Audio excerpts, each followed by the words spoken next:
ፍርድ ቤት በ6 ሰዓት አሁን ይልካቸዋል ይላሉ 6 ሰዓት 7 ሰዓት ነው ያው ክለብ ላይ የሚመጡ ባህር ላይ ለሊት ነው ይዘው ለሊት እኮ ነው ነዋይ ገንዘቡን አምጣው በገንዘብ ካልሆነ የመኪና ሊብሬ እንስጥህ ሁላ ብለነው ነበር እኔ ሞር ስለ እንደዚህ ስለ ህግ ምናምን ስለማላውቅ ብዙ እንትኑ አይገባኝም አሁን እንዳትፈራረሙ ብሎኛል አለ ነዋይም ራሱም እዛ ጋር በቃ መስጠቱን ያውቃል አው ሰጥቻለሁ ብሎ እዛው መጨረስ እንችል ነበር እና ማጥራት ይቻል ነበር ለማለት ፈልጌ ነው ምንድናቸው አሁን ደህንነት ነው የምትለው በወቅቱ ደህንነት የነበሩ ሰዎች ናቸው ደህንነት ይለኛል ምን ፈልገው ነው ገንዘብ ፈልገው ነው በእርግጠኝነት እሱ ነው ምንድነው ይሆን ኮስቱ በምንድነው አስፈራርተው ነው ምንድነው ያው ፍላጎታቸው ከእንደዛ አይነት ሁኔታ ጋር ስለሆነ ታቃቸዋለህ እንደዚህ በአካል ሰዎችን አይ በአካል ፍርድ ቤት እኮ አይመጡም እንደዚህ አይነት ሰዎች ፍርድ ቤት አይመጡም ግን በአካል አንተ በታያቸው ታቃቸዋለህ የሚገርምህ ነገር አሁን ገደቤ ማልቆችንም ስራ ከሰራውኝ በኋላ ከዛም በፊት ከሆነ ስታፍ ፍርድ ቤትም ስመላለስ የምታያቸው አይነት ሰዎች አይደሉም እና ግን ቤትህን ያቁታል ምናምን እንዲህ አይነት ነገር ነው ፈተናው በወቅቱ ይገጠም ግን በአካል አታቃቸው ማን ታያታቸው በእውነት አላውቃቸው ታዲያ አንዳንድ ነገሮች ካንተም እንግዲህ የሚያስጨንቅ ንግግር ነው የሚናገሩ አሁን ለምሳሌ ፍርድ ቤት ወረቀት በስልክ ነው የሚናገሩ አረ በአካል መጥተው ምን እኮ በአካል አሁን ብታያቸው ታቃቸዋለህ ባያው በእርግጠኝነት አረሰው ምክንያቱም አምስተኛ የመጀመሪያው ነው ራሱ አምስተኛም የወሰዱኝ ሌላ ናቸው በዚህ ጋር ደግሞ መተው ሲያናገሩ አንድ ኬፕ ያደረገው ልጅ በደንብ ማስተዋወስ ስማቸውን ሰጣቀም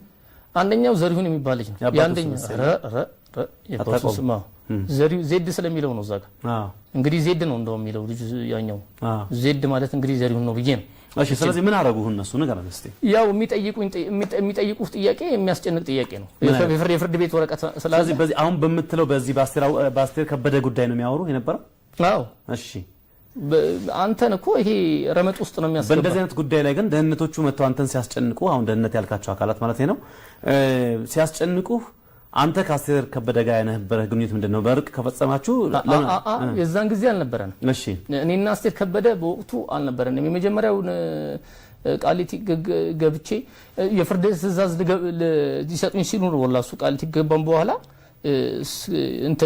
እስር ቤት እኮ እኔን የሚያስገባኝ ጉዳይ አልነበረም ያው ጉዳዩን ከነዋይ ጋር እነነዋይ ይጠሩልኝ ብየዋለሁ ዳኛው አስከሳሽ ማን ነበር እዛ ላይ አሁን ፍርድ ቤቱ ጋር ማለት ነው አቃቤ ህግ ነው የሚለው እኮ አቃቤ ህግ ማን ከሶ ነው አቃቤ ህግ ጋር የደረሰው ማለት ነው ክሱን እንግዲህ ያቀረበችው አስቴር ከበደ ነው የሚሉት አስቴር ከበደና እኔ ደግሞ ወረቀት አምጥተን ተታርቀናል ነው ይሄ እንደዚህ አይነት ነገር ደግሞ አይሰራም ነው እነሱ እዛ ጋር የሰማው ጉዳዩን አቃቤ ህግ ስለያዘው በአቃቤ ህግ በኩል ማለቅ አለበት ነው እኔ ሞር ስለ እንደዚህ ስለ ህግ ምናምን ስለማላውቅ ብዙ እንትኑ አይገባኝም ይሄ ምንድነው የሚያደርጉት ተሽክርክሪት አይገባኝም ያው ልክኛ ግጥምና ዜማ ሙያው እንደምንሰራው እነሱ ይሄኛው እንደማያውቁት ይሄኛው በፍጹም አላወቁም በቃ ድንብርብሬ ነው የወጣው ጆሲዬ በወቅቱ እሺ እና ያንን ፈተና ብቻ ጠቅላላ አልፎ አሁን ላይ እዚህ ሰዓት ላይ ብቻ ደርሼ እችንም አሁን የሆዴን ሐሳቤን ጅረጋረጋ የምትለዋን ነገር አውጥቼ ይሄው አዲሱም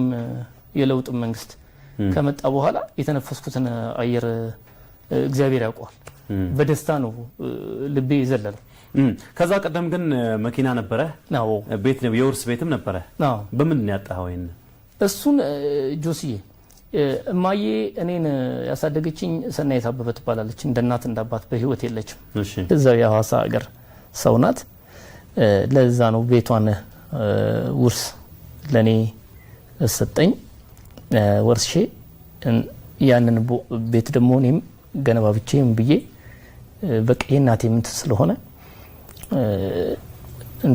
ሐዋሳ እንትን መላይ ነበረው እና ያንን ቤት ነው ነዋይ ገንዘቡን አምጣው በገንዘብ ካልሆነ የመኪና ሊብሬ እንስጥህ ሁላ ብለነው ነበር አማት ከነዋይ ጋር ስትነጋገሩ ዋጋ ተስማማችሁ ከዛ በኋላ ገንዘብ ስጠይቅህ እጄ ላይ ገንዘብ የለም ማለት ነው እና የመኪና ሊብሬ ላስይዞ ይስትለው አልፈልግም ማለት በገንዘብ ንጹህ ይሁን በገንዘብ ነው የምፈልገው አለ ስለዚህ አንተ ሐዋሳ ሄድክና ቤቱን ሸጥክ ሸጬ ነው የምመጣው እሺ ሸጬ ነው የምመጣው የምትለዋን ቃል ግን በደንብ አጥብቄ ነግሬዋለሁ ሸጬ ስለምመጣ ሌላ ሳይድ ኢፌክት እንዳይፈጠር ብዬ ተነጋግረን በቃ ያንን ወስኜ መጣው እሺ ከዛ በኋላ ልንቀባበል ልንፈራረም ስንል እኔና ቤቱን ልሸጥ ማለት ነው ሸጬ ጨርሼ ከመጣው በኋላ በስንት ብር ሸጥክ ቤቱን ተጣጥፌ ስለነበረ ትንሽ ብር ነው 3 ከምናምን ነው ምናምን 300 ምናምን አዎ አስታውሳለሁ። ያው ጓደኞቼም ስላሉ ያስታውሳሉ። እና ለንዋይ ያን ክፍያ 40 ቀን ነው ልንሰጠው መጣን።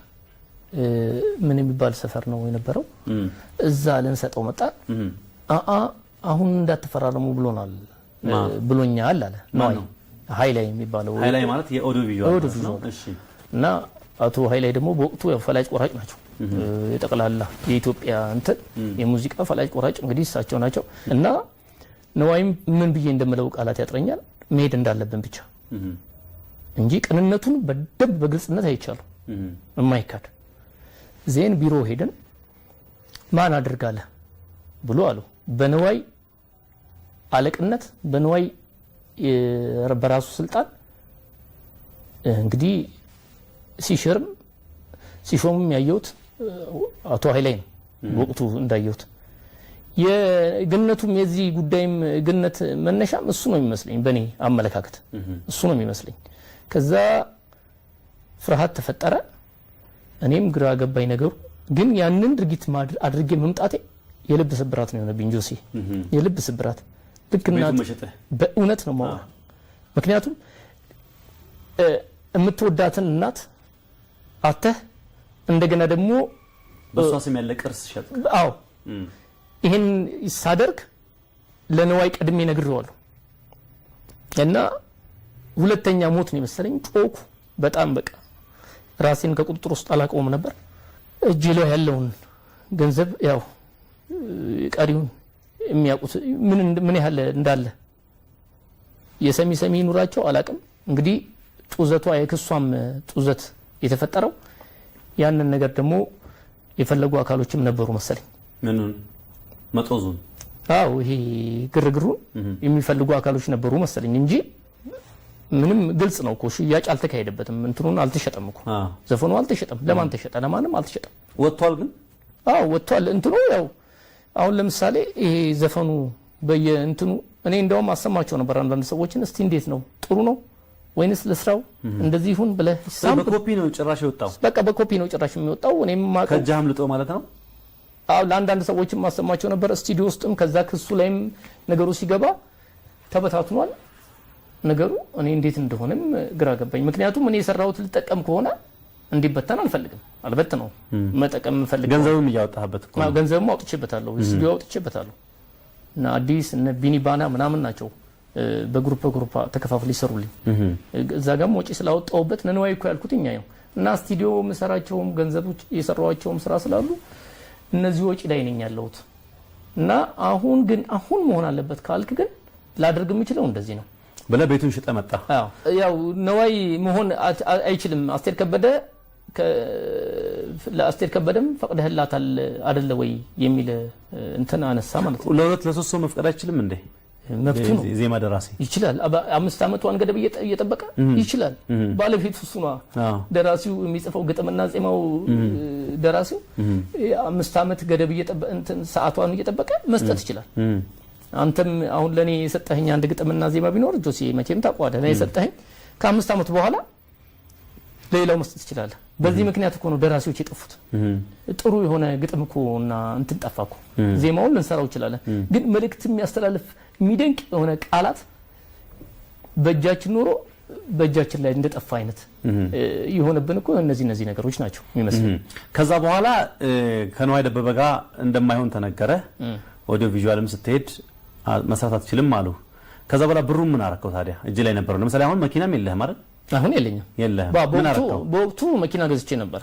በወቅቱ የነዋይ ደበበን እንትን ካልኩ በኋላ እንትን አልኩኝ፣ አንድ መኪና ገዛሁኝ። ቀሪውን ደግሞ እዛ ሄጄ እንደገና ተመለስኩኝ እንጂ ወደ ሐዋሳ እንትኑን ልገዛ እንደገና። ሰውየው አልፈልግም ማለት አኑሮ ጠበቀኝ። እንትኑ ማለት ዋጋውን በጣም አኑሮ ጠበቀኝ እንጂ ቀጥታ የያዝኩትን ድር እንደገና ለመልስ ፈልጌ ነበር። ኖ አለኝ። አኑሮ ጠበቀኝ። ይሄማ ነገር እንደገና ገባ። አሁንም ጉዳት ውስጥ ሆንኩኝ ማለት ነው። ቀጥታ ከዚህ በኋላ ክስ ተመሰረተ። ቀይ ተስፋዬ የሚል ክስ ተመሰረተ። እንዳልኩ ቅድም በቃ ክለብም ሰራ ነበር። ክለብም ራሴ ነኝ የምሰራው ማለት አልችልም። ያው ጥሩም አልነበርኩም ባለ ብዬ ነው የማስበው። እና ይመጣሉ ወረቀት ያሳዩኛል። ከፍርድ ቤት ትዕዛዝ መጥቷል እንደዚህ ምናምን ይሉሃል። ፍርድ ቤት በ6 ሰዓት አሁን ይልካቸዋል ይላሉ። 6 ሰዓት 7 ሰዓት ነው ያው ክለብ ላይ የሚመጡ ባህር ላይ ለሊት ነው ይዘው የሚመጡት። ለሊት እኮ ነው። ቀን እኮ ቢሆን እነዛ እንኳን 11 ሰዓት ስለዚህ እጅ ላይ ገንዘብ እንዳለ ገምተው ነው ማለት ነው ገንዘቡን ለመውሰድ በእርግጠኝነት። ምክንያቱም ከነዋይ ጋር እኮ ያን ዲል ከተነጋግረን ከጨረስን በኋላ ሁሉ ነገር ጨርሰናል። እንደ አሁን መፈራረማችሁ የሚለውን ሐሳብ እንትና ሃይላይን ያመጣው የኦዲዮ ቪዥዋሉ እሱ ደግሞ በዚህ ውስጥ ኦዲዮ ቪዥዋል ደግሞ በእኛ ስራ ውስጥ ደግሞ ምንም የሚመለከተው ጉዳይ እንደሌለ በወቅቱ ግን አላውቅም። አሁን ነው የምረዳው ማቅ እንጂ ነዋይም ራሱም እዛ ጋር በቃ መስጠቱን ያውቃል።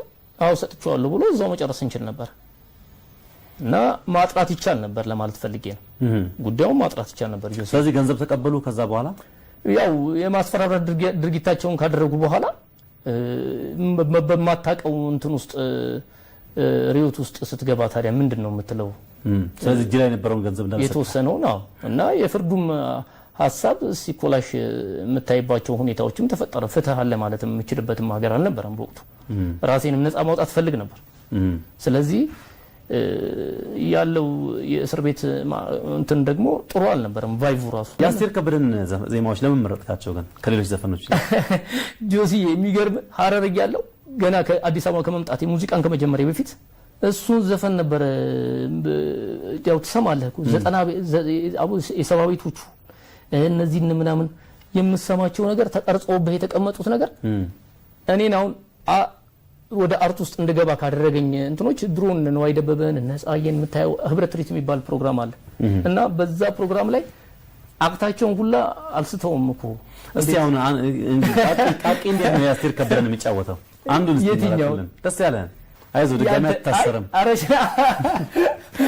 ደስ ያለ አንተ ያንተ ምርጫ ቢሆን ደስ ይለኝ። አይ ደስ ያለ አንተ ለጤና ያርግልኝ የኔ አበባ ዘንድሮስ ተረታው የኔ ቆንጆ በፍቅርሽ ተረታው የኔ አበባ አትሳቂ ያልልም የኔ ቆንጆ ሳቅሽ ርበኛል የኔ አበባ ሳቅሽ ርበኛል የኔ ቆንጆ ቀድቻ ልጨርሰው አባይን በንስራ ምነው ውዬ ባደርኩኝ ስላንቺ ሳወራ።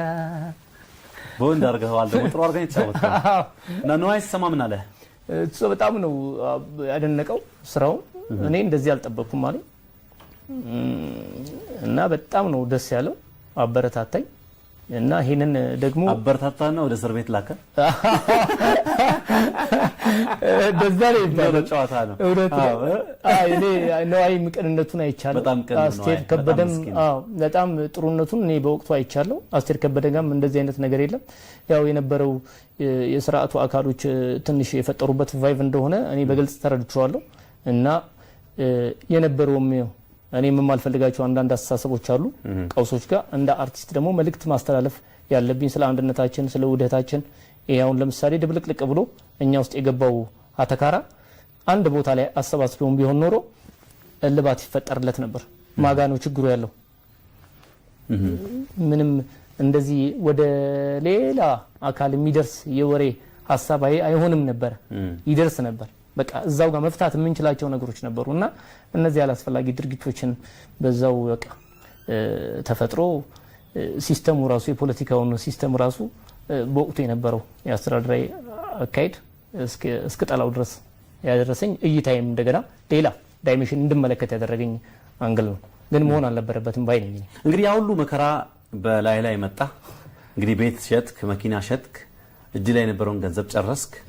ከዛ በኋላ ሞራልህም ጥሩ አልነበረም ማለት ነው። ጠፋህ።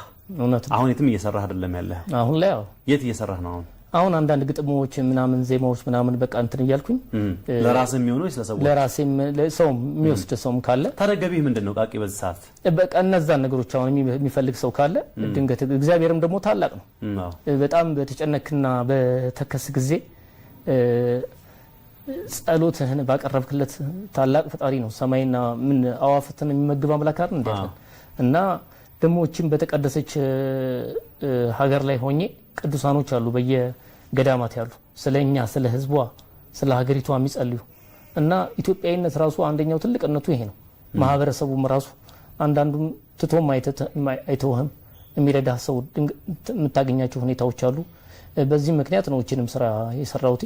ቀጣዩን ደግሞ ያው ፈጣሪ ያውቃል እንደገና እና የነበረውን ቦታ እንደመለስ ከእግዚአብሔር ጋር በእርግጠኝነት እግዚአብሔር ታላቅ ነው ብዬ ነው። የስራ እንቅስቃሴም ባድርግ ደስ ይለኛል።